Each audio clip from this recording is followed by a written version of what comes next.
Bueno, suelos y fundaciones que les comentaba que arrancamos eh, una parte nueva de este curso. Estuvimos estudiando hasta ahora lo que eran dentro de la estructura, la superestructura, lo que tiene que ver con lo que vemos en lo que vemos sobre el terreno. Y ahora arrancamos con este otro tema que son los suelos y las fundaciones, o sea, lo que forma parte de la subestructura. La clase la vamos a organizar de esta manera: una introducción, una reseña sobre lo que son las rocas y los suelos.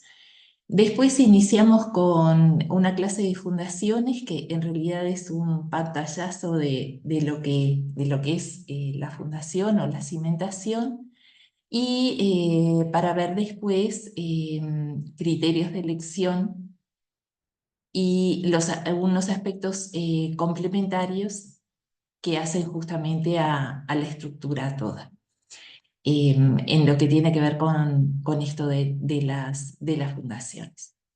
Entonces, quiero esconderlas.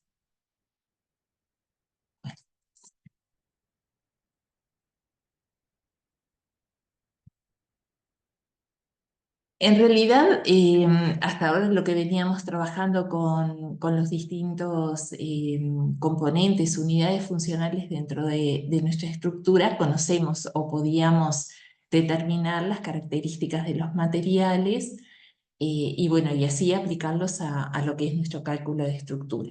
En este caso, tanto lo que tiene que ver con los terrenos, las características que sean suelos o rocas, en realidad en la antigüedad se valían de la propia experiencia del constructor, y teniendo la previsión de que esas construcciones no se asentaran, no se inclinaran, no colapsaran, que es lo que hablamos cuando planteamos nuestras ecuaciones de equilibrio, ¿sí?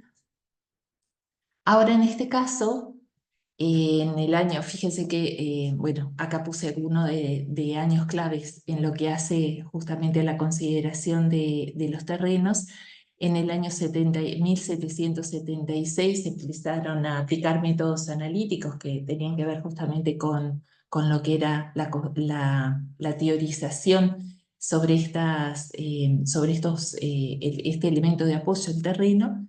Y después, ya más adelante, en 1871, 1925, que son algunos de los textos que traigo de Terzaghi, empieza a reconocerse ya ahora sí, siglo pasado, la mecánica de suelos y cómo estudiamos nuestros terrenos. ¿Por qué estudiar los suelos y las rocas, o por qué es importante conocerlos? Bueno, porque la mayoría de nuestras construcciones justamente trabajan o se valen de estos para construirse. Por ejemplo, nuestro hormigón, luego el hormigón armado, justamente parte de sus agregados justamente provienen de los terrenos. Porque además todo lo que hemos venido estudiando hasta ahora se va a transmitir al terreno. Entonces, cuando calculamos nuestras estructuras, decimos, bueno, llegan las cargas a ese terreno y después veremos cómo se soluciona. Porque el suelo tiene que dar las condiciones de equilibrio. Entonces, más allá de lo que pase dentro de toda esa superestructura, después el terreno tiene que estar en las condiciones para recibir esas cargas, y esas cargas poder ser distribuidas de la manera en que nosotros las planifiquemos. Y después porque además, como vamos a tener esas construcciones, las vamos a diseñar y justamente se van a apoyar en ese terreno, vamos a necesitar en algún momento o mover o excavar o acondicionar, nivelar también, según las condiciones que tenga la obra, ese suelo y esas rocas. Hablamos de estos primeros metros de la corteza terrestre, que es donde podemos trabajar, ¿no? Ya sea por medios manuales o por medios mecánicos. Entonces, en una breve reseña, una breve definición, bueno, estos son los materiales, yo venía hablando de rocas y de suelos, bueno, son materiales que constituyen nuestra corteza terrestre, son materiales que son naturales, y la gran diferencia entre las rocas y los suelos es que justamente las rocas están unidas por grandes fuerzas de atracción que tienen además resistencia a la compresión y que es necesario para poder trabajar con ellas utilizar medios mecánicos, sean taladros, sean explosivos, para justamente disgregarlas, ¿sí? Para partirlas. En el caso de los suelos, ya ahí son granos minerales que se pueden separar fácilmente, con medios que son mecánicos, se pueden hacer a pico, a pala, ¿no? A mano, y que en realidad van a resistir esfuerzos menores que los que puedan resistir las rocas. Cualquiera de ellos están digamos, se reconocen dentro de distintas etapas y que unos generan a los otros, ¿no? Podemos encontrar que los suelos son derivados de esas rocas.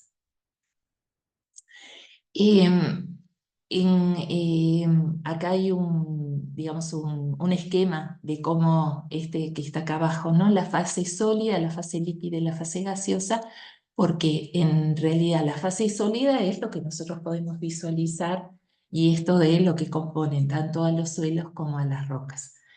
La fase gaseosa serían los intersticios que están entre cada una de las partículas que constituyen la fase sólida.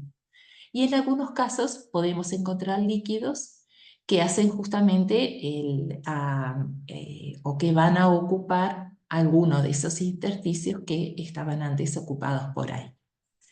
Entonces, cuando hablamos de rocas, son justamente esos elementos que netamente están conformados por fase sólida y que esos comportamientos, el comportamiento que tiene en sí esa roca va a depender no solamente de las características que tiene esa fase sólida, sino también, o sea, de la composición, sino también de qué manera están relacionadas entre sí. Y entonces puede haber o no discontinuidades y esas discontinuidades es lo que va a generar las características que tenga de resistencia a esas rocas. Por ejemplo, acá podemos ver un sector, una fotografía que está tomado de una roca y cómo encontramos elementos sí que son esas partículas sólidas, esa fase sólida, pero también cortes, ¿sí? Esas discontinuidades que justamente hacen a la facilidad o no de poder operar con ellas y también las características finales que den a este material. Y en cambio, los suelos se producen por erosión de esas rocas, ¿sí? Son partículas que son de menor dimensión, están acá los tipos que podamos encontrar, algunos son cohesivos como las arcillas, otros tienen características pulverulentas como las arenas, y otros que son de menor tamaño, con otras texturas, que se los puede llamar turba, tierra vegetal o limo, que justamente a partir de cómo se conforman o de dónde provienen, tienen o les dan esas características. De una erosión física, podríamos decir o vislumbrar a las arenas, y después de una erosión química por ataques de agua, de anhídrido carbónico, también la acción biológica, son los otros que son más pequeños y vulnerables, como por ejemplo las arcillas o la turba, la tierra vegetal o el... Las diferencias entre uno y otro son la resistencia que tienen a la compresión, en el caso de las rocas es mayor que en los suelos, de qué manera también resisten a la tracción, que es más apreciable en las rocas. También los suelos son más dúctiles, entonces podríamos decir que pueden presentar fallas, ¿sí? Presentan deformaciones que son más importantes. En la roca recién es apreciable en el momento de la rotura. Y bueno, lo que comentábamos hoy, ¿no? En cualquiera de los dos apreciamos distintas fases, en algunos puede ser más, más apreciables que en otros, porque, por ejemplo, en los suelos, ¿no? Por las características que dábamos recién, tienen comportamientos distintos, entonces ya sea que estemos trabajando en superficie o también una vez que ya hemos podido excavarlos o romperlos en el caso de la roca, van a tener comportamientos diferentes en las distintas direcciones. Entonces, podríamos decir que son materiales heterogéneos y anisótropos. Pueden tener comportamiento elastoplástico, de acuerdo a las características de esos terrenos. Es importante conocer el comportamiento a través de muestras, y entonces ahora más adelante vamos a ver cómo se realizan. Las propiedades pueden variar en el correr del tiempo y también depender de su historia. Eh, por ejemplo, si hiciéramos un determinado pozo en un determinado terreno, si ese pozo queda abierto, las características de ese terreno van a ser distintas a si operamos con él directamente. Pueden presentar materia orgánica y también las características se pueden modificar artificialmente, por ejemplo, si a ese pozo le llega agua, ¿no? Entonces también las características que va a tener ese terreno original virgen va a ser distinto si permanece a la intemperie por mucho tiempo. El origen del suelo orgánico no está apto para poder apoyar sobre él, y por eso el conocimiento popular nos dice que lo tenemos que retirar.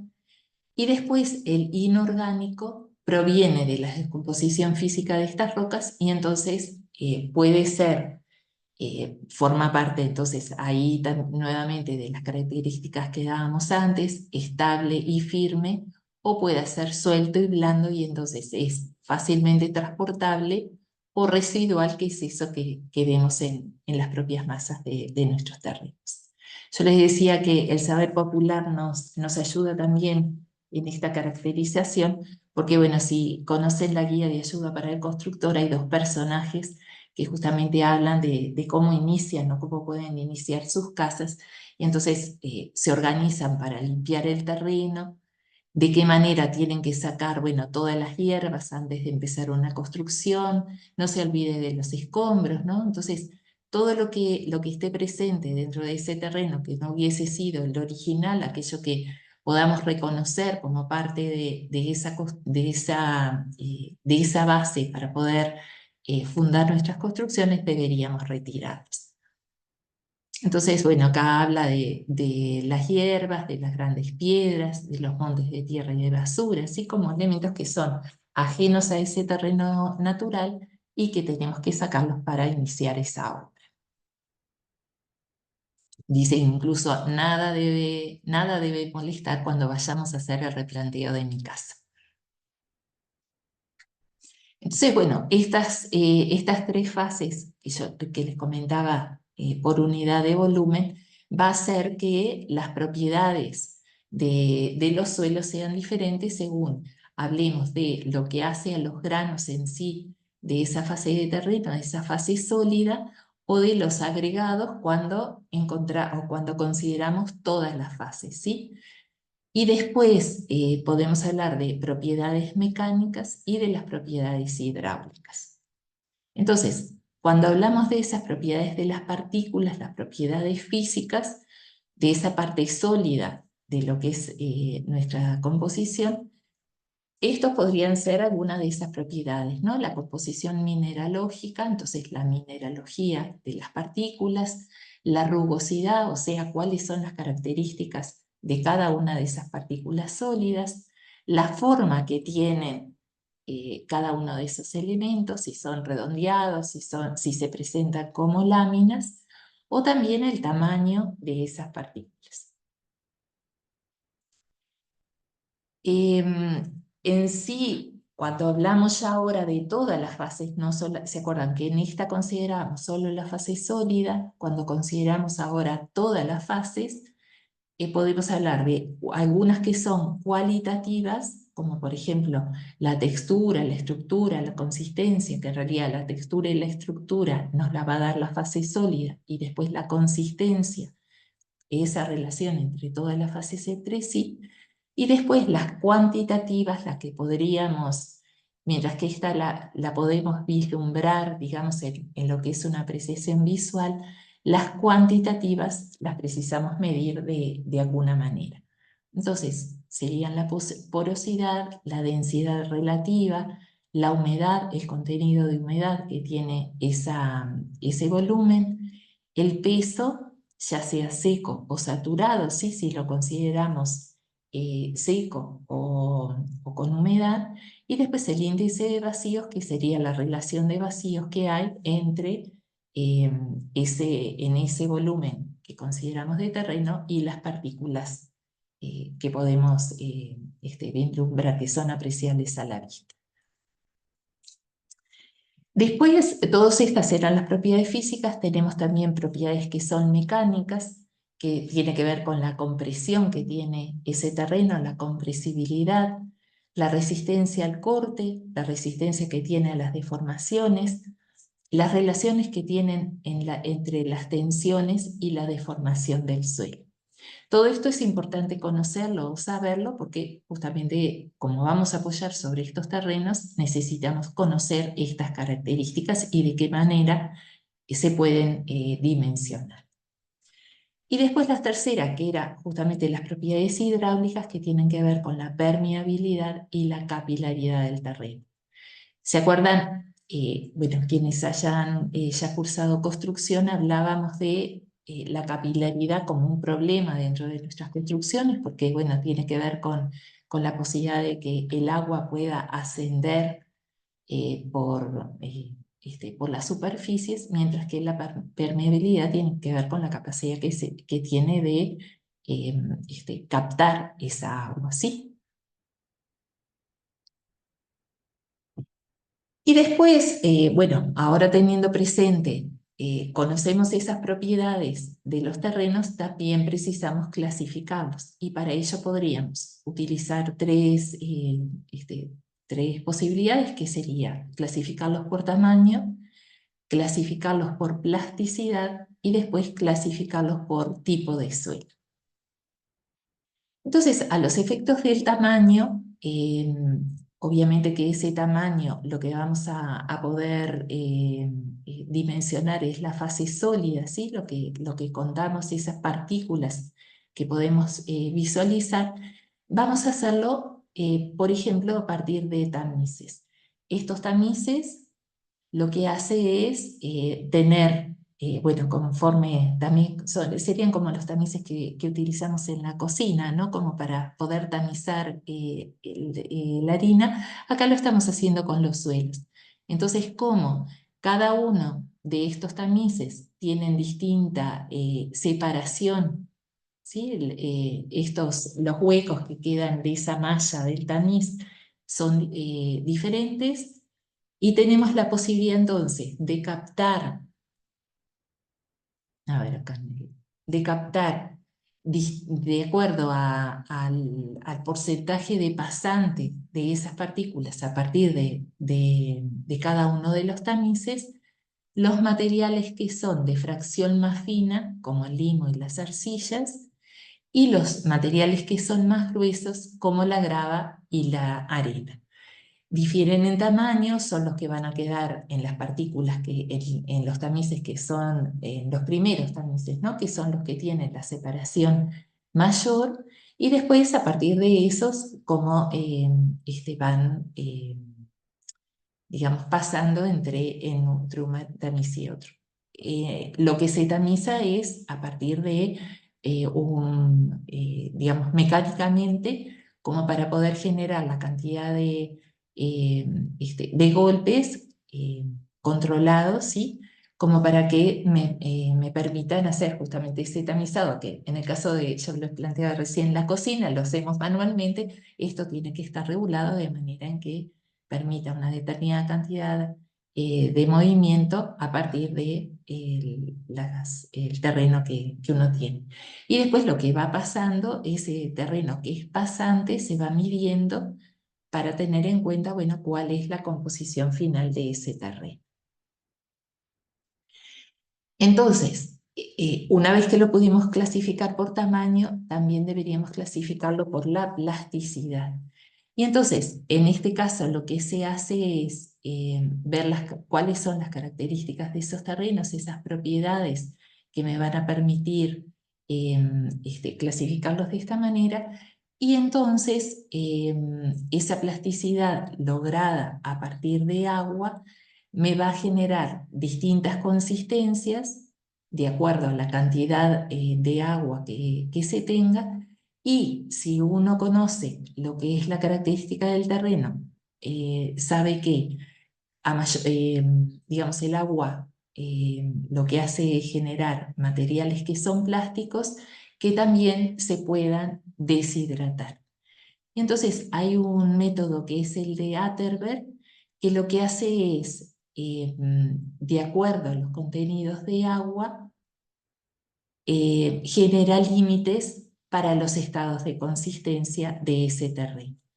Y ese ensayo se hace a través de la cuchara de Casa Grande, que nuevamente lo que hace es, bueno, no la tengo aquí dibujada, pero es, bueno, justamente una cuchara que lo que hace es, se coloca el material y de acuerdo a la posición que va adoptando ese material, se vayan generando estos límites, ¿sí?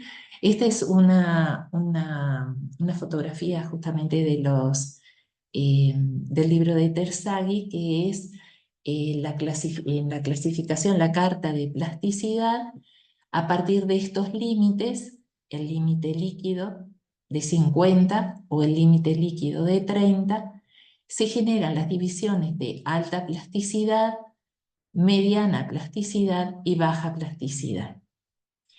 Y hay una línea en la que el índice de plasticidad y el límite líquido quedan diseñados a partir de esa línea y entonces podemos generar elementos que son plásticos, todo lo que queda en la parte superior de esta línea A, este límite A, y después los otros suelos que lo que se mide es la compresibilidad, ¿sí?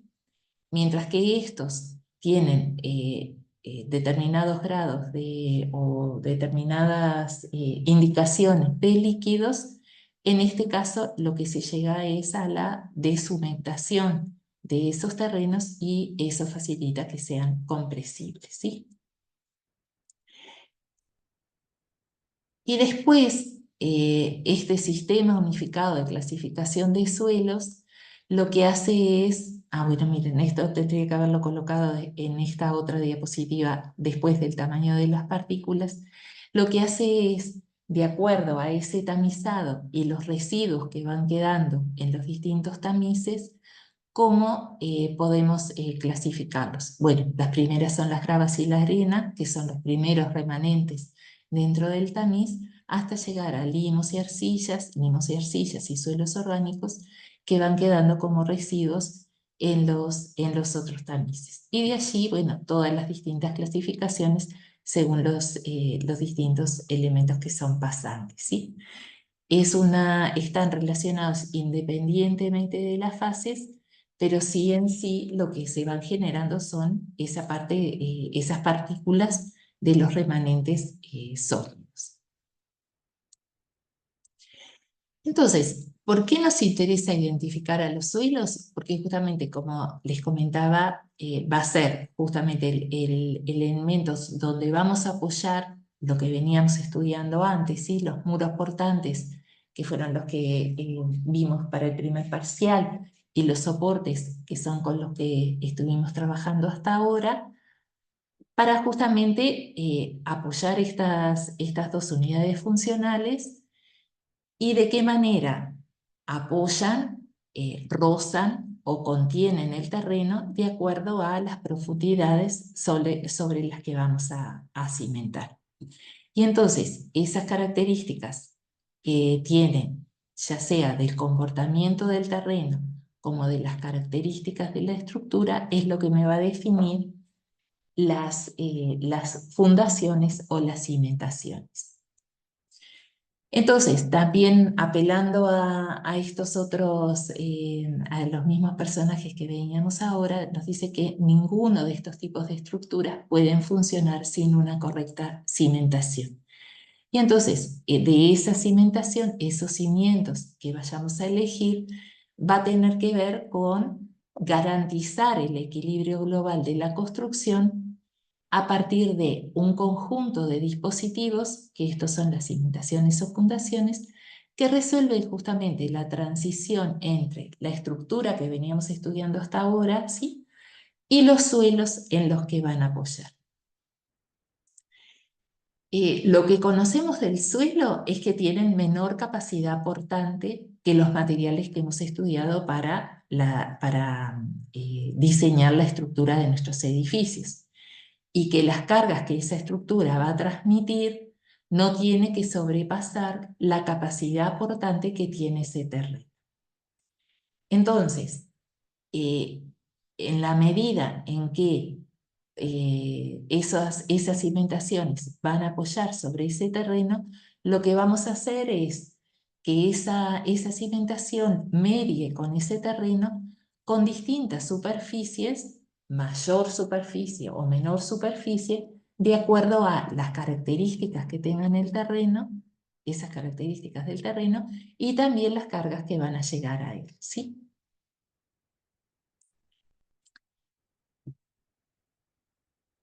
Entonces, vamos a necesitar tener un margen de seguridad contra la rotura del suelo, porque justamente no conocemos esas, o podemos prever de acuerdo a esas, a las medidas que podamos tener del terreno, podamos conocer cuáles son esa capacidad aportante del terreno.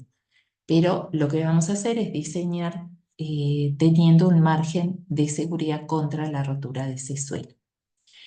También vamos a prever que no haya asentamientos que produzcan justamente problemas después en la construcción, que esto después se pueda visualizar en distintas patologías que se dan en aquello que construimos.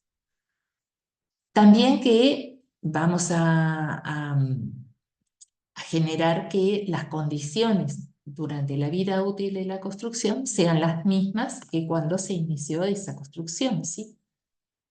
Y después que en el caso en que se generen taludes o cortes dentro de ese terreno, también esas situaciones sean estables, ¿sí? Y en el caso de que sea necesario estabilizar esas formas, lo que vamos a utilizar son elementos de contención que también forman parte de los temas que vamos a ver en estas futuras clases, ¿sí? Entonces, cuando hacemos un corte dentro de un terreno, visualizamos lo que se llama perfil estratigráfico, ¿sí? Lo que podemos visualizar son las distintas capas que conforman ese terreno, y esas capas constituyen distintos depósitos de terrenos a distintas profundidades que se fueron generando en el correr del tiempo, ¿sí? No sé si alguno de ustedes alguna vez hizo un pozo, habrá encontrado de estas distintas características, incluso la posibilidad también de encontrar agua. Entonces, estas primeras capas forman parte del terreno orgánico, aquel que nuestros personajes nos decían que teníamos que retirar en el momento de empezar una construcción. Puede haber terreno que queda descompuesto, y entonces también este sería a prestar atención, ¿sí? Porque también pueda darnos las características de ese terreno, la fundación con la que tengamos que trabajar, una parte desagregada Y otra que es el terreno no alterado, aquello que forma parte de esa roca original que comentábamos anteriormente. Cada uno de estos espesores, ¿sí? A, B, C, lo llamamos potencia, ¿sí? Esa potencia es el espesor o la altura que tiene cada capa que podamos distinguir dentro de nuestro corte, de ese perfil que vimos en la fotografía anterior. Los terrenos están caracterizados dentro de una carta geológica, una carta que emite el Ministerio de Industria, Energía y Minería, que abarca a todo el país. Y si después nosotros leyéramos en esta leyenda, podríamos ver cuáles son esa caracterización que se dio en cada uno de estas superficies de nuestro país. Sí. Bueno, y a su vez cada una de ellas asociadas con características particulares que hace a la conformación de ese terreno. Por ejemplo, en Montevideo, si hiciéramos un corte en nuestro suelo, lo primero que encontraríamos serían estas arenas sueltas, arcillas oscuras, rellenos con fenómenos orgánicos, que es la capa más reciente o actual. Hay otra formación, dolores, que son arcillas y limos de marrón claro, pardo rojizo. La formación libertad son otras arcillas y limos de color marrón más claro. La formación Raigón, la formación Fray Bentos y la formación Montevideo. La última de esta formación Montevideo es la de los granitos, que son de granos más gruesos, de color gris, puede haber también laja, ¿sí? Entonces, bueno, si hiciéramos un corte en un terreno, podríamos encontrar toda esta conformación. Claro, quizás no sea todo el perfil de Montevideo igual, por lo mismo que encontramos distintas variaciones dentro de lo que es el departamento. Y a su vez la dificultad que dentro de un mismo terreno puedan haber distintas calidades de estos terrenos, y por eso que cuando hagamos o pensemos en una construcción y tengamos que hacer una fundación, siempre conviene tener presente de hacer un cateo en distintos puntos del terreno donde vayamos a construir, justamente teniendo presente que no vamos a encontrar en todos nuestros pozos digamos, esta misma composición, y que a su vez podría no darse alguno de ellos, ¿sí? Entonces, esos datos, ¿de dónde los podemos sacar? ¿Sí? Porque ¿cuáles podrían ser nuestras fuentes de información en el caso que querramos construir dentro de un determinado terreno? Por un lado, los bancos de datos, que podamos tener dentro de estudios previos que se hayan hecho del suelo. Por ejemplo, se puede informar en empresas que hacen pilotajes, entonces conocer cuáles son las características de ese terreno donde ustedes vayan a trabajar. Nos sirven también como banco de datos qué pasa en los terrenos inmediatos, y entonces conocer cómo las otras viviendas, edificios fueron fundados, como para también conocer qué características tenían esos suelos. Otras veces, y justamente son los estudios más pormenorizados y que conviene también que se puedan hacer, son estos ensayos SPT, que lo que hace es, a partir de penetraciones que se hacen en el terreno, sacar muestras, y entonces, de acuerdo al grado de dificultad que tengan en esos golpes, y después las características que tienen ese terreno, esa extracción, se puedan razonar de cuál es esa composición del terreno. Y después, por otro lado, la visualización, lo directo de hacer un pozo, bueno, cuánto es fácil hacer una excavación, qué características tienen eso que vemos, cómo podríamos también manejar, digamos, al tacto y en la propia composición del terreno. Entonces, les quería plantear como estudio de caso o una realidad que se vio. No sé si hay alguien que viva en Pando, de quienes están presentes. Acá la única que veo es a Carolina. No sé si hay alguien más que tenga cámara, pero también es una pregunta que hago a todos. ¿Hay alguien que viva en Pando o en las zonas inmediatas que pueda conocer? Hay unas obras, hoy ya están terminadas, que se plantearon en esta zona de la ciudad, eh, que justamente lo que hacía era, hay una serie de asentamientos, lo que hacía era, bueno, relocalizar algunas de las viviendas, que justamente habían una serie de terrenos que estaban libres, disponibles en esta zona de la ciudad, y en otros casos regularizar lo que era factible, regularizar los asentamientos para que las propias familias quedaran en sus terrenos. Entonces, como se iba a construir calle y a su vez también vivienda, lo que se hizo fueron cateos que están visualizados aquí en rojo, los cateos que fueran descriptivos, y entonces nos servía conocer solamente a partir de una descripción de cuál era la composición de esos terrenos, y otros, los cateos descriptivos. Los rojos son los descriptivos, que son los que están sobre todo en lo que estaba planteado como la ubicación de las calles, y entonces entender después ese volumen de calles, cómo se iba a construir, y después los otros con los ensayos SPT, que eran justamente estas manzanas que estaban disponibles para construir vivienda, y justamente esa precisión en la descripción nos iba a servir también para entender cuáles eran las fundaciones que se iban a hacer en esas construcciones, ¿sí?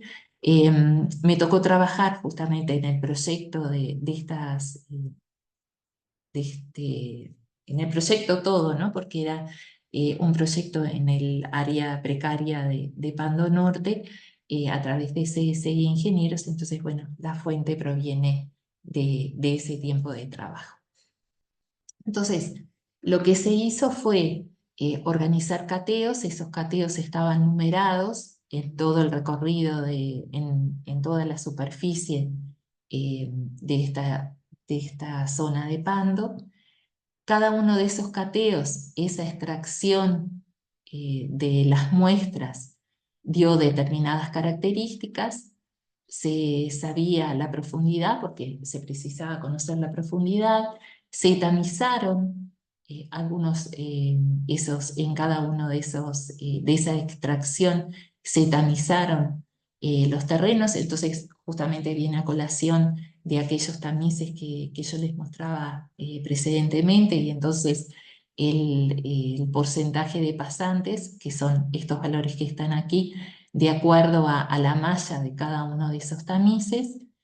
Y después los límites, estos límites líquido, plástico y el índice de plasticidad, fueron los que la empresa ensayó a partir de estos límites que veíamos con la cuchara de Casa Grande, y entonces eso permitió generar clasificaciones. Y vean, de vuelta aparece este cuadro que hoy les mostraba, sí, estos CL, CLH, que tenía que ver con esta otra clasificación, ¿sí? Entonces, vieran que en ese cuadro estaba, por un lado, plasmado el análisis para reconocer estas composiciones. Por otro lado, también esto con los límites líquidos y los límites plásticos. Y después la visualización en el tipo de material también es esa caracterización de colores, ¿sí? Y entonces, para cada uno de esos cateos, en cada uno, en este caso el C29, que era, bueno, dentro de esos puntos, de esa malla de puntos que se hizo dentro de la ciudad, o de esa parte del norte de la ciudad, el C29 tenía, digamos, si esto fuese esa perforación que se hizo a una profundidad de 0,1 metros, 0,2 metros, 0,3 metros, los colores, las referencias están dadas aquí, encontramos en los primeros 1,8 metros relleno de escombros, asfalto y tierra. Después hay un sector de suelo orgánico, arcilloso de color negro blando, una transición que es este color violáceo, de arcilla de color marrón oscuro, y después lo último, ya con hasta los 3 metros, arcilla de color marrón claro, plástica y medianamente blanda, ¿sí? O sea, que lo que visualmente en el terreno encontrábamos, habían pastizales, se podían ver en algún momento descartes de materiales, ¿no? De escombros. Eso después quedó visualizado en el momento de hacer ese corte, que en todo el primer sector, hasta 1,80 m, había relleno de escombros, asfalto y tierra. ¿Qué era lo que pasaba después, también reconociendo y habiendo hecho el relevamiento con las propias personas que viven en el lugar, el conocimiento que había de esta área? Es que justamente en esta parte, cuando fue la ejecución de la nueva Ruta 8, lo que se tiraron fueron los restos, los descartes que habían de escombros de la propia ruta. Y entonces nos servía para valorar, para entender, bueno, qué características tenía ese terreno y después dónde se podía plantear una fundación. Acá está bueno, algunas fotografías que tienen que ver con los propios ensayos, cuál es la composición que se saca, cada uno de esos cateos, el cateo 29, qué características tenían. Entonces esa barra, que es la que se penetra, después los materiales que se extraen, cómo quedan. Vean ustedes acá en otra manzana aledaña, el cateo, el 30, ya vean acá que es otra realidad, ¿sí? Mientras que en el anterior, todos los primeros metros, hasta 1,80 m, estaba ocupado con escombros, en esta otra ya empezaba la transición desde las primeras capas, esos primeros 40 centímetros que se retiraron del terreno, ¿sí? Y después, bueno, la composición de cada uno de ellos, cómo se pudo clasificar. Acá había también una aclaración: el predio en general plano tiene zonas anegadas por agua de lluvia retenida. En suelos impermeables no hay napa hasta 2,5 metros. Esto formaba parte también de los informes que iban dando para cada uno de esos cateos, y también lo que iba visualizando la empresa en el momento de tener que hacer su trabajo. Vean ustedes que cada uno de esos cateos estaba también referenciado con respecto al terreno, a la manzana general, como para también después entender dónde habían sido hechos y después de qué manera se generaba esa lectura. Acá en este caso, que teníamos el número 30, vean ustedes que esa composición es distinta con respecto al primer cateo que veíamos anteriormente, ¿sí? El cateo, el número 29. Eso después, en esa graficación, lo que nos hacía era, bueno, o lo que la empresa, los datos que nos daba, era la granulometría, el límite líquido, el límite plástico, para cada uno de esos cateos, ¿sí? Y después de qué manera podían quedar graficados también en este otro gráfico. Tengo una Después, pregunta. sí, claro. Sí, Carolina. Con respecto al cateo, vi que una tabla tiene profundidad hasta 3 metros, la otra 2,5. ¿De qué depende eso? ¿Del terreno? O sea, varía si es Montevideo, Ciudad de la Costa. Con respecto Claro, a la profundidad es la pregunta. sí, sí. Lo que hicieron acá, sobre todo teniendo en cuenta bueno, lo que se iba a construir eran viviendas, ¿no? Entonces ya también podía haber una previsión de esas cargas, cuánto iba a ser esa dimensión. Por otro lado, también la pericia de quien hace el ensayo pueda también prever que, bueno, si yo acá en este caso la cantidad de centímetros que voy bajando, voy extrayendo la misma o las características de los materiales o la forma en la que voy haciendo esa penetración, va encontrando la misma dificultad en la extracción de las muestras, pueda tener la pauta de que el terreno, más allá de estos 2,5 metros, tiene las mismas características. Bien, Y lo mismo acá en este otro caso también se visualizó hasta los 3 metros, seguramente porque el límite de esa dimensión a los efectos de lo que fuera el terreno de fundación, se hubiese previsto que la profundidad podía llegar a ubicarse en estos 3 metros, y también las características, digamos, eh, esta ya pasa a ser la curiosidad, ¿no? De una vez que retiré el material del escombro, qué es lo que hay abajo, como para entender si se puede fundar o no en ese lugar. bien, bien, gracias. Esto después se traduce en un informe. Entonces también es importante saber leer ese informe, sobre todo en el caso, bueno, obviamente ustedes ya desde la tarea profesional, cuando tengan que generar una fundación, también pensar cuál va a ser ese informe, como para también prever cuál va a ser el diseño de la fundación. O también en el caso de que hagan el seguimiento de una obra, también leer qué datos importantes nos dan estos informes.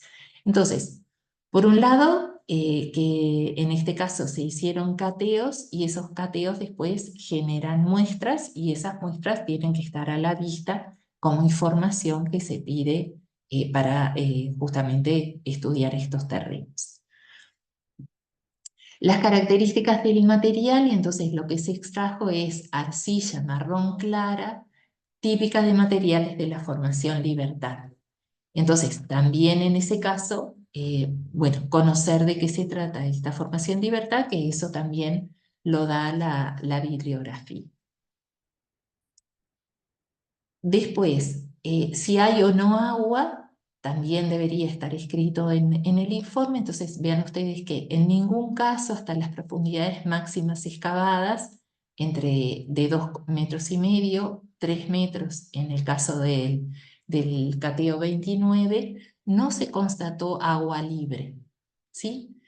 Salvo la profundidad de cateo, la superficial de cateo 30, que era lo que estaba en la información del cateo número 30, ¿sí? O sea que no se encontró agua en ninguna de esos cateos, en la profundidad de esos cateos.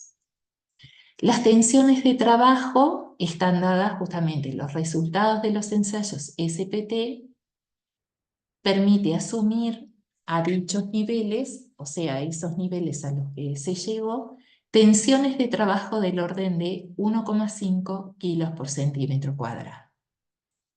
O sea que ahí ya tenemos un valor de resistencia de los terrenos con los que podríamos trabajar. Fíjense ustedes que también nos da características de las potencias. En algunos terrenos la topografía es muy irregular y hay abundante relleno en el manto superior, salvo estos cateos. Uno de ellos era el 30, que era el que veíamos anteriormente. La potencia del relleno puede llegar a ser en algunos puntos de los terrenos mucho mayor a la detectada en ocasión del presente trabajo. Entonces ya esto nos pone de manifiesto que Si en un lugar, el número 30, no habíamos encontrado ningún relleno, en el número 29, que era el siguiente, se había encontrado relleno, que en la medida en que trabajáramos o con otros puntos dentro de la misma manzana u otros puntos dentro de esa faja que se consideraba para construir las viviendas, podría así denotarse la presencia de, eh, de de otras características, de otro relleno que pudiese haber en esta zona, ¿sí? Después dice, no se dispone de resultados de ensayos de clasificación, pero se trata de suelos muy plásticos y con abundantes carbonatos, por lo que es de prever un potencial expansivo de grado alto. ¿Qué nos quiere decir esto? Bueno, abundantes carbonatos puede prever que haya cal, lo que se conoce como caliches. Y entonces la presencia de humedad nos va a hacer aumentar el volumen de esos terrenos, o sea que deberíamos prever que esos terrenos puedan transformarse o ser expansivos en el momento de pensar un cambio dentro de las propias características de ese terreno. Y por eso al final nos dicen se deben considerar medidas precautorias respecto a esta problemática. Les voy a compartir otro, justamente a raíz de esa situación, cuando se plantearon las fundaciones de esos terrenos, lo que se hizo fue decir, bueno, en un principio, digamos, lo que salió de CSI era un plano de estructuras que tenía esto que ahora vamos a ver de qué se trata, pero que tiene estas características, no lo vamos a nombrar todavía, pero que tenía estas características.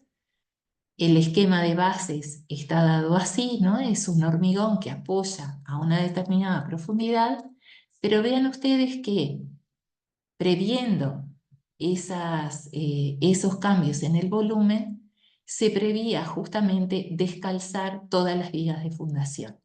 Y entonces, dentro de lo que era la previsión en este plano de fundaciones, se preveía que cada una de las vigas de fundación, que son las que están dibujadas en esta planta, estuviesen descalzadas y entonces ese ladrillo de campo que se colocaba en eh, digamos, alrededor del volumen de esa viga, permitiese que quedase aire en este volumen y lo que permitiese es que si cambiaban las características del terreno, permitiese la expansión de esa arcilla, ¿sí? Y entonces ese volumen que quedaba despegado de lo que era el propio terreno, la propia característica en este lugar, facilitaba que después no iba, no iba a trabajar o digamos, a accionar sobre lo que era la viga de fundación. Bueno, y volviendo a nuestra presentación,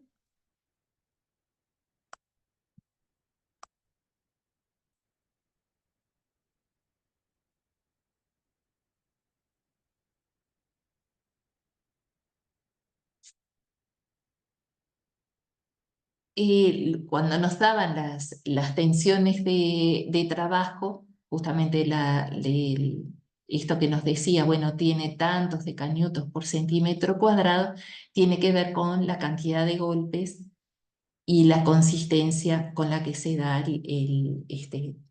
la consistencia que va a tener cada uno de esos terrenos. Y después, dentro de las tensiones de trabajo, de acuerdo a las características, y si tuviéramos que dar un nombre a cada una de esas tensiones, bueno, llegamos desde rocas no estratificadas hasta las arcillas blandas, y bueno, y cada uno de estos valores, como para tener la referencia de cuál es la tensión de trabajo de esos terrenos.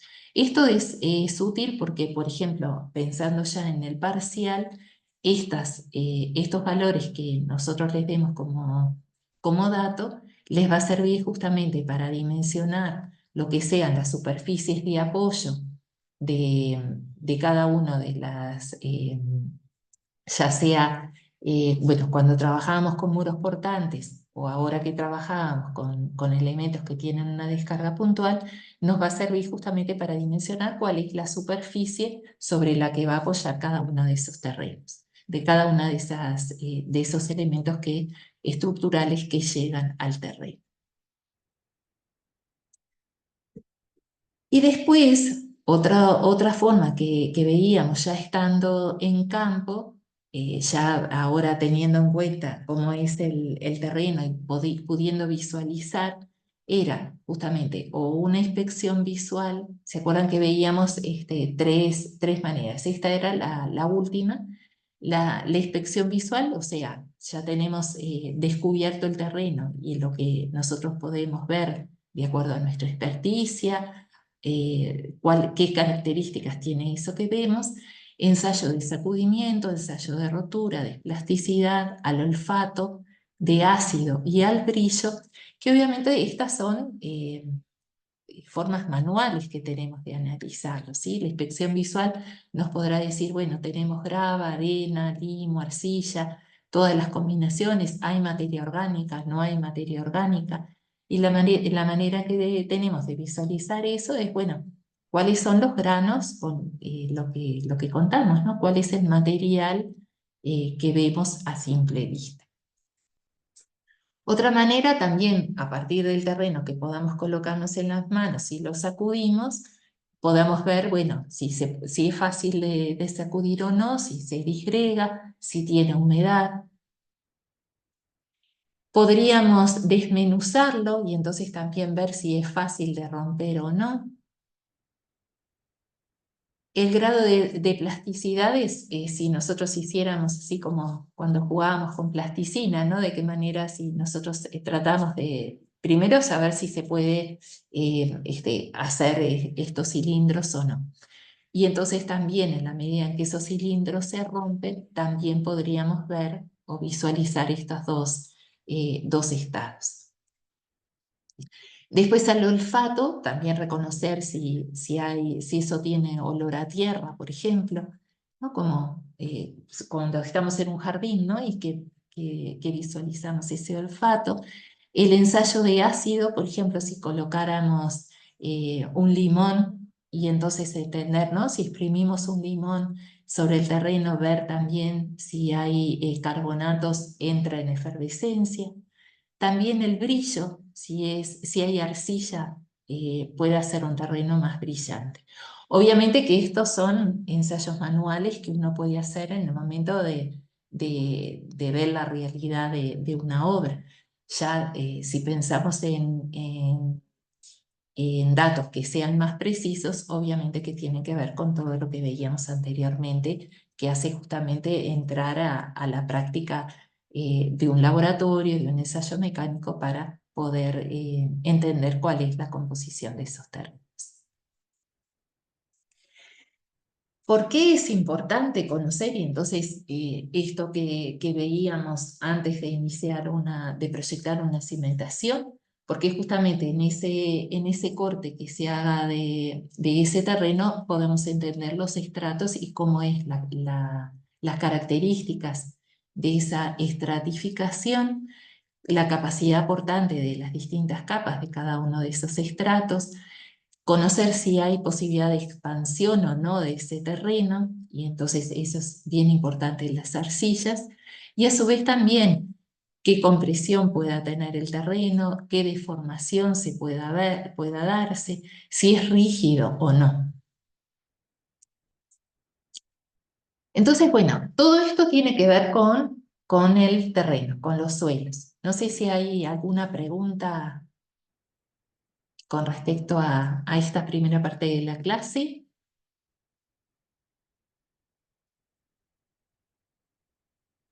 Obviamente que algunos de estos datos ya los puedan haber visto, por ejemplo, quien haya ya cursado construcción, lo haya visto en construcción o lo esté dando si la está cursando ahora.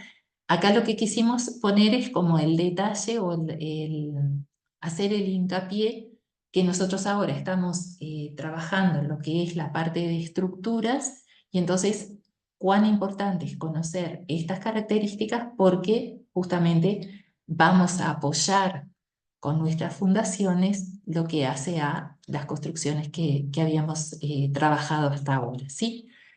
Esa fundación que va a resolver la transición entre la estructura del edificio, lo que vimos hasta ahora, ¿no? Muros portantes, soportes, y que se van a resolver en un terreno, en un suelo sobre el que va a apoyar. Conocemos que esa estructura tiene una mayor capacidad resistente y ese terreno va a tener una menor capacidad resistente. Entonces, va a ser importante conocer o fomentar el equilibrio global de la edificación a partir de los dispositivos de fundación que diseñemos, ¿sí? Que esos dispositivos van a tener que ver con cómo llega, de qué forma llega esa estructura que planificamos en nuestro edificio para justamente poder resolver esa fundación.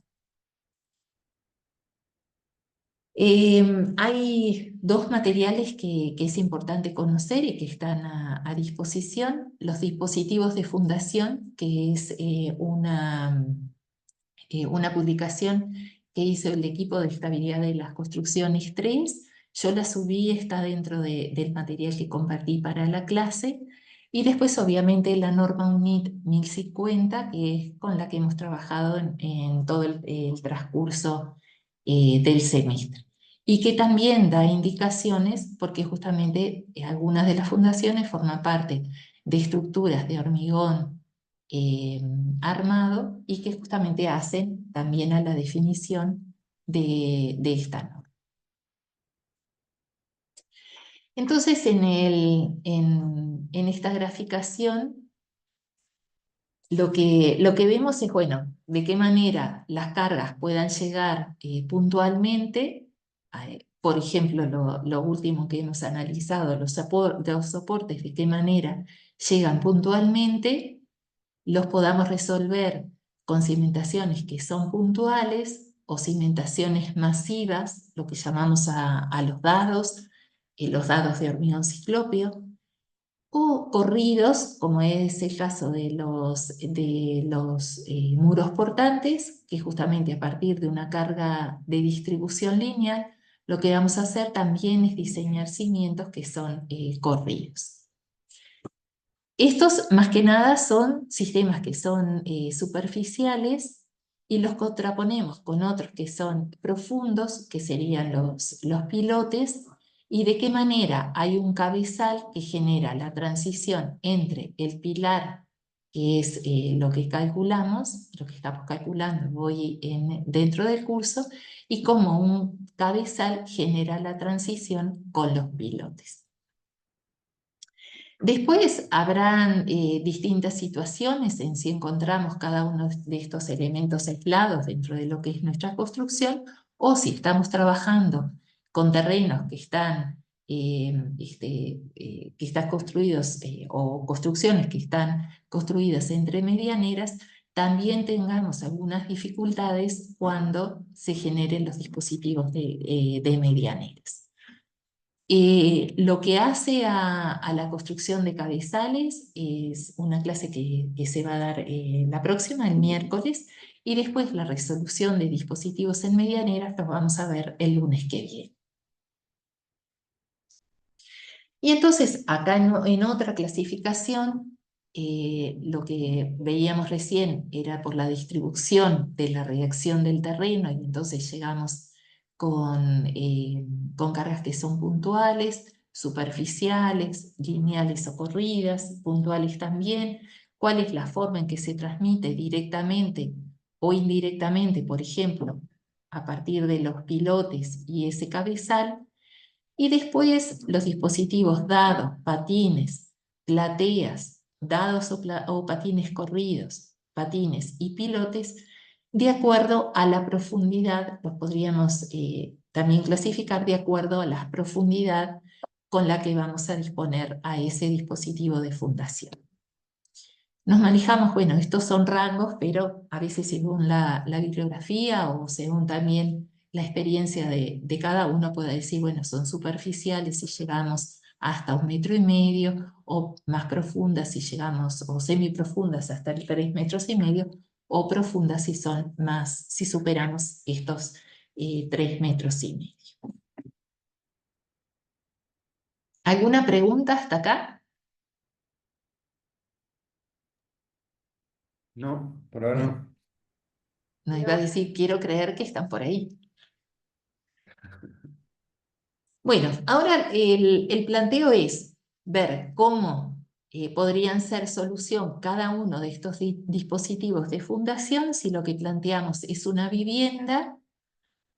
Esa vivienda, por ejemplo, en esta primera instancia podría ser con muros portantes o no, cómo se transmiten las descargas a partir de las vigas de fundación y después los dispositivos que fuéramos a tomar de acuerdo a las características que llegan esos terrenos, esas cargas al terreno.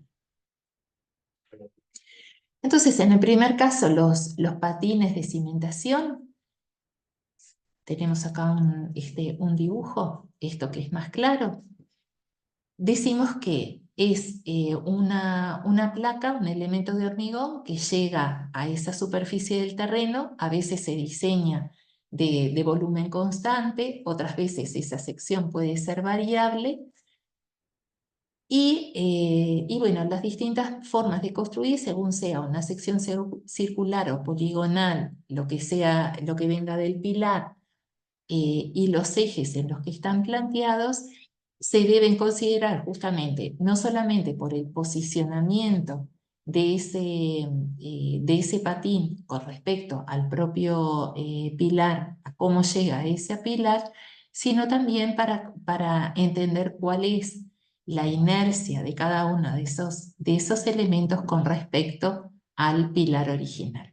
Esto va a ser, estos patines eh, bueno, tienen un determinado modo de construir, debemos tener la precaución de colocar una masa de hormigón primero, de manera que después podamos apoyar las armaduras sobre ella, que después también el volumen, de qué manera el volumen de esa masa de hormigón que después va a constituir el pilar, de qué manera se coloca. Y entonces nos dicen sobre ella se apoya un patín cuyo hormigón no se vierta antes de las 24 horas que está colocado el hormigón, ese primero que colocamos en las bases, de qué manera los diámetros de las armaduras y las separaciones entre las barras estén dispuestos. Lo que nos dice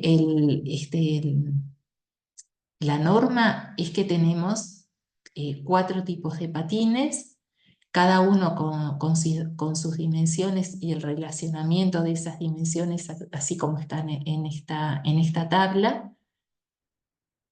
Y a su vez, cómo cada uno de ellos se van a diseñar de acuerdo a flexión, cortante, punzonado, y cuál es la previsión para cada uno de ellos.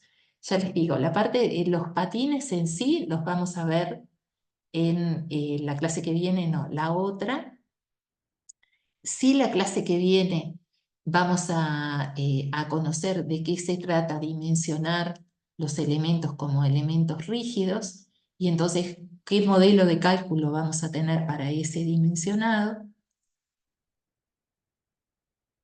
Y justamente el objeto de una clase, que es el objeto de la próxima clase, va a tener que ver con un estudio a partir de bielas, y entonces esas bielas, cómo se van a comportar, ya sea entre sí, con respecto al volumen de hormigón, y también la incidencia sobre las armaduras. ¿Sí?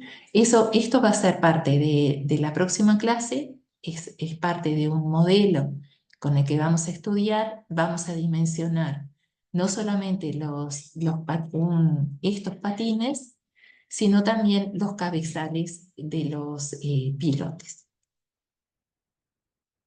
Entonces, si vamos a posicionar un patín, y ahí me quedó esta diapositiva sin mostrar, si vamos a posicionar un patín y a dimensionarlo, no solamente deberíamos tener presente la carga que llega de esa estructura que calculamos, sino también tener presente el peso propio de ese patín y después el peso del terreno que tengamos en esa profundidad en la que esté pensado el posicionado de ese patín. Y lo que vamos a hacer es calcular esas acciones, lo vamos a resolver entre la clase próxima y la clase que viene, y de qué manera las tensiones del suelo vamos a trabajar con el estado límite último y también, bueno, todo este trabajo lo vamos a ver digamos, esto solamente como pantallazo, lo vamos a ir viendo en las próximas clases. Entonces yo les decía que en el momento que tengamos que posicionar esos patines, vamos a tener en cuenta justamente, por un lado, los ejes con los que veníamos desde la estructura para después posicionar esta fundación de acuerdo a el diseño con el que veníamos o con el que habíamos pensado la estructura superior. Y después ese llenado va a ser de acuerdo a la ubicación que tenga o el diseño del encofrado o, digamos, la ubicación relativa de cada uno de esos pilares de esos patines va a tener que ver con la ubicación de esos pilares y después también la ubicación relativa de esos pilares en relación con lo que sean otros elementos que constituyen la propia fundación, ese sistema de fundación que veíamos en una diapositiva anterior. Entonces, las soluciones en medianera va a ser el objeto de una clase y después otra característica de cimentaciones puntuales son los pilotes en los que justamente o por la desmoronabilidad que pudiese tener el suelo o la presencia de agua nos lleva justamente a elegir esta cimentación donde tenemos capas superiores que no resultan aptas para desempeñarse frente a las cargas o la posibilidad de esta presencia de agua. Entonces, la transmisión va a ser directa a partir de ese elemento vertical, ese pilar que va a llegar al terreno, y la distribución va a ser puntualmente, porque bueno, es ese elemento que llega puntual para descargar sobre el terreno, y profunda si es que tuviéramos que ver los niveles en los que estamos apoyando, ¿no? Esto tiene que ver con aquella clasificación que hacíamos en algunas diapositivas precedentes. Y después tendríamos dos formas de trabajo con el que el pilote podría trabajar. Por un lado, es de punta, va a estar ese pilote apoyado en el sustrato donde vamos a apoyarlo después definitivamente, o por rozamiento, por fricción, en los que el propio terreno, digamos, la propia superficie de contacto del terreno va a colaborar en lo que es la resistencia de trabajo, la forma de trabajo de este pilote. Así vamos a tener dos formas de poderlo construir. Por un lado, bueno, están las diapositivas que vienen. Por un lado, si son perforados, entonces el pilote se realiza en sitio y se perfora, ¿no? Hay una perforación que se hace y después una mecha con la que se va retirando el material, entubados, y entonces es una camisa que se entuba justamente para generar ese hueco, y después se coloca la malla y lo que se hace es ir retirando ese tubo a medida en que vamos colocando el hormigón. Y después el prefabricado, que es directamente un pilote que se trae prefabricado, como por ejemplo que podríamos pensar en sustituciones o en el apoyo de construcciones que estamos, por ejemplo, reciclando, y precisáramos generar algún otro elemento de apoyo, que podríamos colocar, por ejemplo, elementos que vienen prefabricados a la obra. Veíamos, volviendo a las diapositivas anteriores, que yo les decía que había un cabezal, que justamente ese cabezal es el que genera la transición entre el pilar y el pilote, o conjuntos de pilotes, de acuerdo a las características que tenga nuestra obra. Y justamente esos pilotes se van a asociar a partir del cabezal. Esto lo vamos a estudiar la clase que viene, porque justamente tiene un modelo de comportamiento específico por la rigidez que tiene este núcleo que asocia a estos pilotes, que se resuelve con una malla que tiene también las características que nos va a dar el cálculo, que después, bueno, este pilote como estaba conformado, que ese cabezal es lo que me va a servir justamente para asociar. En este caso eran dos pilotes, y el cabezal es lo que me va a generar la transición entre esos pilotes y el pilar que se construye aquí arriba. Esto ya lo vimos. Y entonces el perforado a partir de una hélice, que es lo que se va profundizando en el terreno y va extrayendo el material. O el caso de los hincados, que aquí en este caso lo que se hinca es el tubo. Ese tubo, a partir de golpes, se va hincando y va generando, digamos, va trabajando contra la resistencia del propio terreno, hasta que llega un momento en que lo que hacemos es generar con una pesa, se rompe digamos, la superficie inferior de ese terreno, se colocan las armaduras y después el hormigón. Con ese hormigón ubicado en sitio, ese, eh, ese inca, ese tubo se extrae y queda ahí el hormigón armado en ese pilote. Hay distintas empresas que obviamente vamos a precisar una maquinaria adicional, distintas empresas donde ustedes pueden ir viendo los distintos procedimientos para llegar a esta resolución.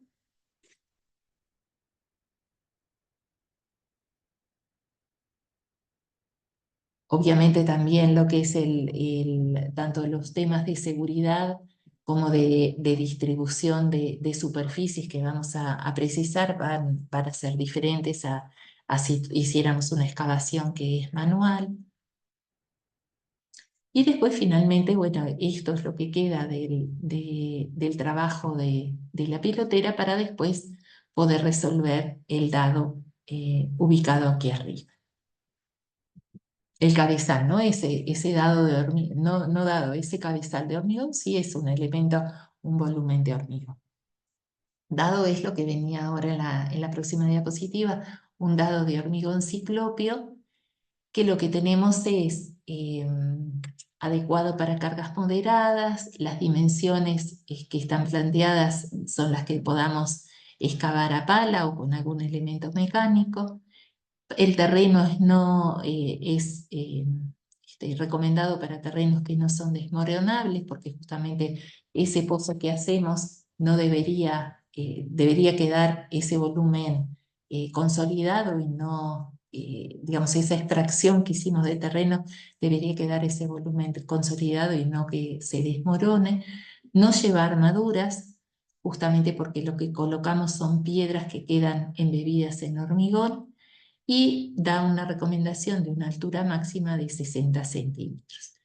Y lo que tenemos acá son las características bueno, de esta área, que lo que va a resistir es las cargas que van a llegar desde la construcción que tengamos, el peso propio de este volumen, y lo deberíamos dividir entre la tensión que tiene ese terreno, ¿sí?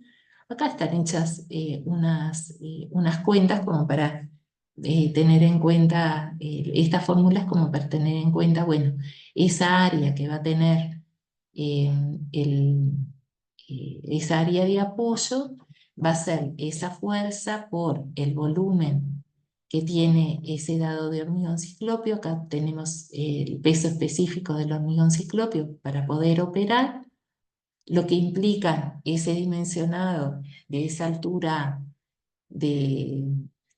esa altura que tiene ese volumen, la dimensión B, y podríamos decir entonces que de acuerdo a la fuerza, a la tensión que va a tener de rotura ese terreno, lo que podamos dimensionar con esta H, digamos la profundidad a la que lleguemos en esa excavación, y después el dimensionado finalmente del volumen total a partir de esta altura H y esa área que nos va a ocupar el dado. Tenemos que tener en cuenta que además esos dados van a tener una determinada característica de acuerdo a, si en este caso son volúmenes que tenían una carga que estuviese concentrada, pero que también podíamos generar a partir de una carga que es lineal, y de qué manera podíamos considerar que hay parte de ese volumen de muro portante que también va a estar accionando sobre ese dado de hormigón ciclopio. Entonces aquí de alguna manera hay un modelo de cómo estaría descargando ese trozo de pared, esa área de pared que ocupa entre un dado y el otro, para después transformarlo en una carga que es uniformemente distribuida y ahí conocer cuánto de esta carga estaría accionando sobre cada uno de ellos.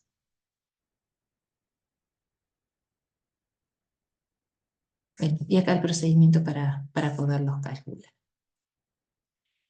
Hay pilotines, ni los dados, esto es importante aclarar, ni los dados, justamente por la masa, por la composición que es hormigón ciclopio, ni los pilotines, que es este otro formato, están dentro de la norma de 1050, porque justamente son elementos que no contribuyen o que no están normalizados. Y entonces, en este caso también estos pilotines nos servirían para, generalmente se ubican más contiguos entre sí, a una profundidad de 1,5 metros, de 2 metros, están, decimos, encadenados por vigas de fundación. Entonces a partir de la viga de fundación nosotros los ubicamos, los dimensionamos. Obviamente que se desprecia la primera parte del terreno, porque justamente era el terreno que decíamos, ese terreno vegetal lo vamos a despreciar, y después tendríamos acá un dimensionado a partir de la carga que llega del propio terreno, de la carga que podríamos considerar por el propio diámetro del pilotín, y cómo podríamos calcular. Y después también podríamos tener otra solución que es con plateas, en este caso con una fundación superficial, en la que podría estar pensado para cuando consideráramos terrenos que tienen poca resistencia. Entonces lo que hacemos es aumentar esa área sobre la que recae esa fuerza total del edificio, y entonces retiramos también la capa superficial del terreno y se construye esa platea con elementos que le van a dar rigidez, ahora lo vamos a ver en las diapositivas, y que justamente van a contribuir a que esa descarga que viene desde la propia construcción se pueda distribuir uniformemente sobre el terreno. Decíamos que eh, esa platea tiene un determinado volumen que lo hace un elemento que sea rígido. No un dispositivo que sea poco rígido, como podría ser, por ejemplo, un contrapiso o un contrapiso armado, tampoco una losa de las que hemos diseñado hasta el momento, sino que justamente hablamos de volúmenes que puedan tener 20, 25, 30 centímetros de altura o más, para justamente constituir esta transición entre las cargas que vienen del terreno, las cargas que vienen del edificio, a transformarse en acciones sobre el terreno. Entonces, bueno, tienen una determinada dimensión. Acá en este caso vemos lo que son esas propias vigas que le van a dar rigidez, de qué manera se ubican generalmente debajo de los muros. Acá en este caso se estaba construyendo también en paralelo el contrapiso de las veredas, entonces también pensar que si generamos veredas que construyamos junto con la propia platea, puede ayudarnos a alejar lo que sean digamos, el agua que incida directamente sobre nuestra fundación. Entonces, de esa manera eh, nos aseguramos de consolidar el terreno y también de alejar el agua de lluvia. Y después pensar en todos los otros elementos que forman parte de nuestra construcción, por ejemplo, las instalaciones, las instalaciones sanitarias o las instalaciones eléctricas o de algún otro acondicionamiento que tengan que estar incluidas en este volumen. En este caso, obviamente que lo que hace a la instalación sanitaria se resolvió antes de haber posicionado o de pensar en una resolución de la propia platea. Fíjense que en este caso esta platea tiene dos tablas, entonces es un volumen que ocupa 30 centímetros en su masa, ¿no? Esas dos tablas que se ubican 30 centímetros quiere decir que es un volumen importante de hormigón. Esto que les comentaba, bueno, de qué manera este terreno y después, en el caso de que tengamos un relleno, contrapisos que se construyen, el nivel de tierra vegetal, lo que sea el nivel de piso interior y el nivel de piso exterior, cómo pasa a ser, digamos, importante la ubicación. En este caso es un contrapiso, no es la fundación se resolvió de otra manera. En este caso consideramos una platea ubicada a nivel del terreno, también a nivel de la propia tierra vegetal, ya con la extracción de esa tierra vegetal y lo que construimos después en el momento de tener que posicionar lo que pasa dentro de nuestras construcciones y entonces colocar un relleno y después un contrapiso, o cómo ese suelo se asienta, un suelo que está mojado, que se consolida, que se compacta de determinada manera y que también lo debemos prever, por ejemplo, en nuestra memoria constructiva, en nuestro pliego de condiciones, para que después arriba se construya la platea y después todo lo que hace a la propia construcción. Entonces también esto tiene que ser parte de nuestras decisiones de diseño justamente para llegar eh, a que el suelo pueda recibir de la forma que nosotros hubiésemos calculado esa estructura y acorde justamente a las solicitaciones que van a llegar a ese terreno. Los criterios de elección de una fundación, bueno, hablábamos de la forma de llegada de las cargas a transmitir y les ponía la realidad de los muros portantes que habíamos estudiado precedentemente o los soportes que estamos viendo en estas últimas clases. La relación que tiene la magnitud de las cargas que transmite toda la estructura con la resistencia que tengamos del suelo, qué características tiene nuestro suelo.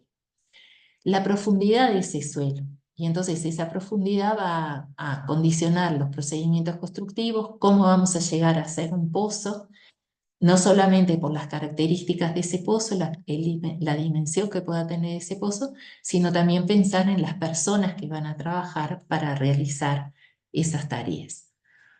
También la economía, porque bueno, tenemos plazos de ejecución de una obra y también qué tiempo nos va a llevar el salir de lo que es el terreno y entonces pensar ahí cuál va a ser la solución de esas fundaciones, cuál es el plazo que tenemos de la ejecución total de la obra y cuál va a ser el plazo que preveamos para realizar esas cimentaciones, la relación del costo de la obra total y el costo de la fundación, evitar el suelo que esté sujeto a condiciones de humedad, y entonces eso también va a tener que ver con la profundidad del suelo, y después quitar todo lo que hace a la actividad biológica que hace justamente al terreno que esté caracterizado por raíces y también por bichitos, ¿no? Los insectos, las lombrices, roedores que puedan haber.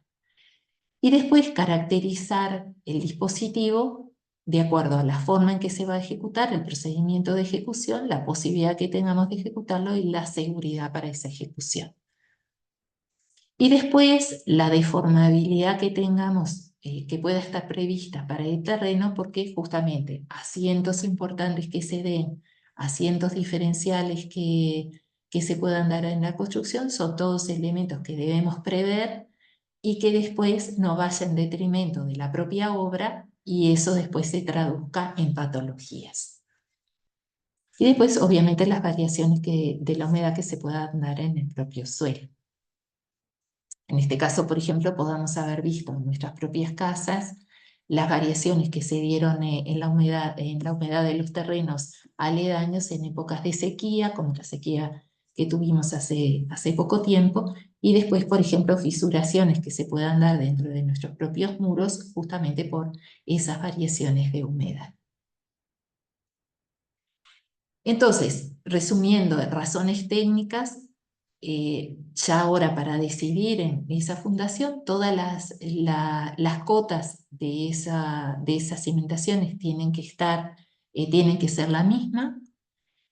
La relación entre la capacidad del estrato y las cargas a transmitir tiene que ser la misma y por eso esas cotas deberían también entenderse en relación a la capacidad de ese terreno. Las condiciones del suelo mejoran con la profundidad, entonces justamente no nos vamos a quedar con ese primer terreno que veamos que sea sólido, confiable para poder construir, sino que vamos a analizar un poquito más como para entender si el terreno tiene continuidad con las mismas características que lo que visualizábamos un poco más arriba. Y entonces, por eso decíamos, a visualizar las condiciones de ese suelo un poco más allá de esa profundidad que hayamos elegido. Si ustedes se acuerdan que en esos cateos que mirábamos hoy, si nos hubiéramos quedado solamente hubiésemos descartado el terreno por la capacidad que tenía al ver esos escombros, si nos hubiéramos quedado ahí, bueno, la decisión hubiese sido cimentar arriba de esos escombros. En la realidad, dijimos, bueno, vamos a analizar un poco más a ver si vale la pena retirar esos escombros para fundar más abajo o si nos asentamos y tomamos esa decisión y entonces ahí la fundación podría haber sido otra.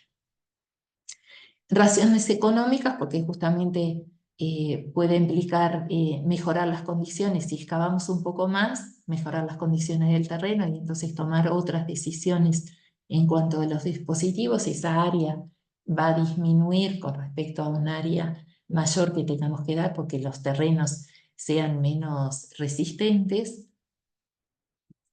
No siempre tomar una menor cota significa un avance de obra más rápido, entonces también esta cuestión de decidir quedarnos más arriba puede decir, bueno, generamos menos excavación, trabajamos con un terreno más superficial, pero bueno, quizás analizando un poco más el terreno un poco más abajo nos puede dar otras características de ese suelo.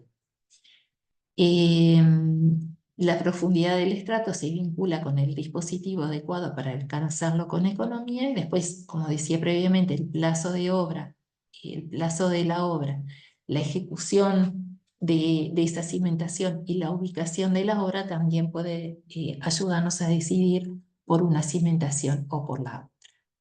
Y después, la posibilidad de ejecutarlo de acuerdo a las características del suelo y la profundidad de la cota de fundación va a generar esas razones constructivas para decidir por uno u otro dispositivo.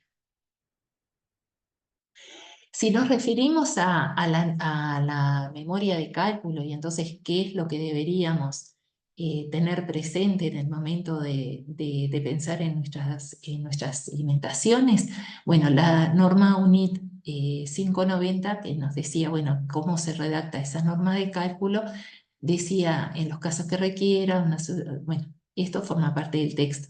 Yo lo que les agregué es esto otro, bueno, teniendo presente lo que nos dice la norma, las hipótesis y demás con las que se generaron esos cálculos, deberíamos indicar las características del suelo y la resistencia mínima requerida, ¿sí? Para entender cuál es esa fundación y cuáles son las características del suelo, establecer una profundidad mínima del plano de apoyo, indicar el apoyo en el mismo estrato de terreno, indicar el apoyo y cómo ese apoyo se va a dar.